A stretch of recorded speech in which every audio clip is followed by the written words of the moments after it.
Na terra de Uz vivia um homem chamado Jó.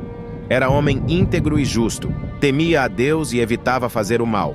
Livro de Jó, capítulo 1, versículo 1. Nesse relato histórico, especificamente do livro de Jó, encontramos um homem rico que morava em uma região chamada Uz. Seu nome, Jó. Ele possuía uma grande família e vastos rebanhos. Jó era um homem íntegro e reto, sempre se esforçando para viver uma vida preservando os preceitos de Deus. Jó mantinha uma relação com Deus disciplinada e firme nos mandamentos da fé. Ele tinha 7 filhos e 3 filhas. Além dos filhos, ele possuía muitos bens, dentre eles milhares de ovelhas, camelos, bois e jumentos. Além disso, tinha muitos serviçais, sendo ele o homem mais rico da região do Oriente. No livro de Jó, nos deparamos com relatos que explicam o que para muitos não tem explicação. Um questionamento que fazemos quando nos deparamos com o livro de Jó é: por que o justo sofre? Deus faz cumprir os seus propósitos que vão além do entendimento humano. Conforme está descrito no livro de João, capítulo 42, versículo 2. Bem sei que tudo podes, e nenhum de seus planos pode ser frustrados. A Bíblia destaca que não importa a lógica terrena para explicar a vontade do Senhor, assim como embora Jó questionasse ou contestasse a vontade divina. Ele foi elogiado por suas virtudes, inclusive diante de Satanás. Mas o próprio Satanás contesta essa fidelidade de Jó, argumentando que Jó só é justo, pois o Senhor é com ele muito misericordioso. Certo dia, os anjos vieram se apresentar diante do Senhor, e Satanás também veio com eles. O Senhor perguntou a Satanás: de onde você vem? Satanás respondeu ao Senhor que estava percorrendo a terra e andando por ela. Então o Senhor disse a Satanás que reparasse em seu servo Jó, pois não havia ninguém na terra como ele, íntegro e reto em seus princípios, homem que temia a Deus e evitava fazer o mal.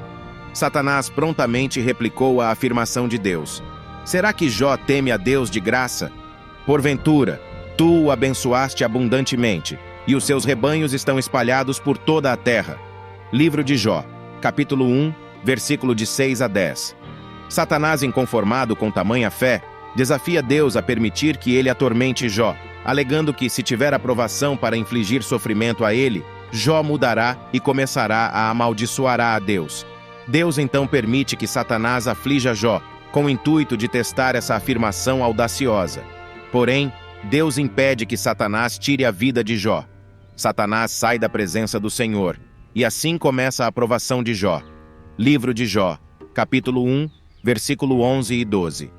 A partir daí, Jó começa a receber vários relatos em um único dia, cada um informando um fato desastroso que envolvia seus bens materiais e algo ainda mais precioso que é a sua família. Vários mensageiros começaram a chegar à casa de Jó, o informando uma série de acontecimentos que o aborrecera. O primeiro mensageiro chegou e disse: os bois estavam arando, e os jumentos pastando perto deles, quando os sabeus os atacaram e os levaram embora, mataram os servos à espada, e eu fui o único que escapou para contar-lhe. Enquanto ele ainda estava falando, outro mensageiro chegou e disse: o fogo de Deus caiu do céu e queimou as ovelhas e os servos, e eu fui o único que escapou para contar-lhe.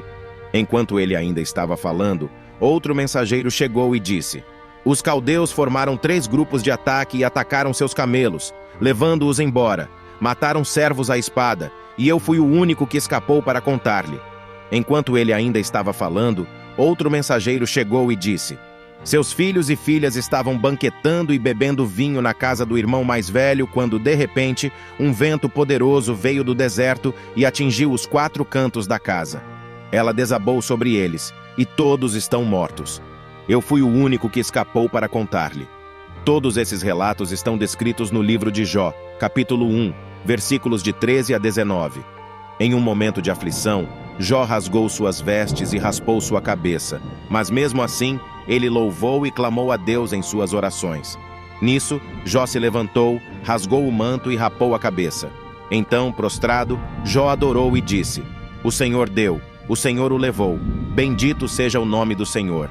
Satanás retorna ao céu, e Deus novamente lhe dá outra oportunidade para testar a fé de Jó. Desta vez, sua esposa tenta persuadi-lo a denunciar Deus, desistir e morrer, mas ele resiste e tenta suportar seu sofrimento. Existe algo que fugia completamente ao entendimento de Jó e das pessoas em sua volta. Mal sabia ele que, além dos conflitos terrenos, ele também sofria um conflito espiritual entre Deus e Satanás. Jó, então, desejou nunca ter nascido e que o dia do seu nascimento tivesse sido envolto em trevas, sentindo que a vida só acrescenta a sua agonia. Jó, que antes consolava os outros, agora admite o seu sofrimento.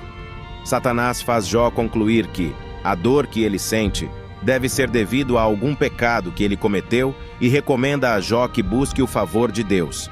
Jó está perplexo e admirado o quanto um ser humano pode satisfazer plenamente a justiça de Deus, dado que os caminhos de Deus são misteriosos e estão além da compreensão humana.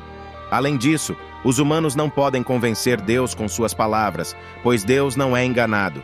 Jó admite que nem mesmo se conhece o suficiente para defender seu caso perante Deus.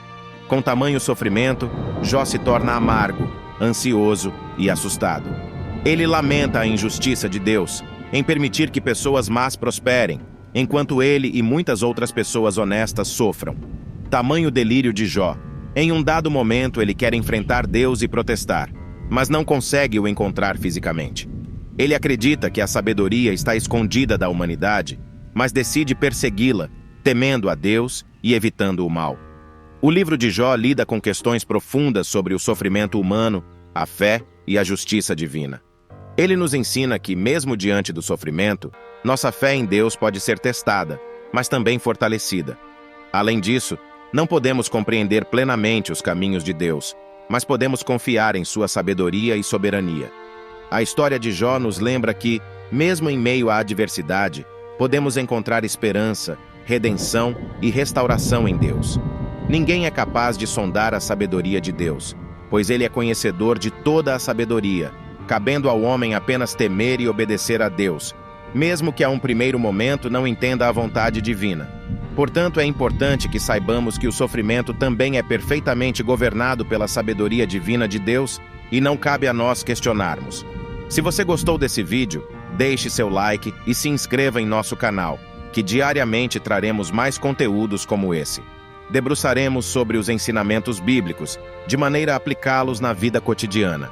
Clique nesse vídeo que aparece na tela e continue conosco. Fique com Deus e até o próximo vídeo.